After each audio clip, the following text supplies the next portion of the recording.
कधी तुम्ही विचार केला आहे का की जे लोक सारखं चिडचिड करतात आणि गोंगाट करतात त्यांना व त्यांच्या शब्दांना कालांतराने काही किंमत नाही राहत? तर असं का? कसं आहे, तुम्ही जर एखाद्या व्यक्तीला पहिल्या वेळेस पाण्यात ढकलता तर तो बुडण्याची शक्यता 90% असेल. असंच अजून 2-3 वेळानंतर तीच शक्यता 40% होईल आणि चौथ्या व 5व्या वेळेपर्यंत तो व्यक्ती त्यातून बाहेर पण येईल आणि 10वी वेळ येईपर्यंत तोच व्यक्ती पोहण्यात पण पारंगत होईल.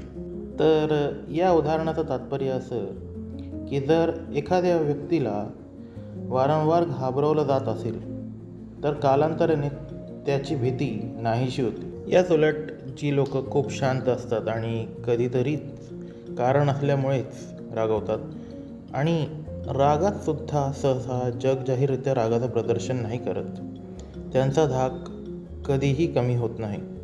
एक चिडचिडा व्यक्ती जो सतत स्वतःच्या भावना व्यक्त करत असतो, त्यांचं प्रदर्शन करत असतो, तो व्यक्ती एका स्वच्छ पाण्याच्या तळ्यासारखा असतो, अर्थात समजायला सोपा.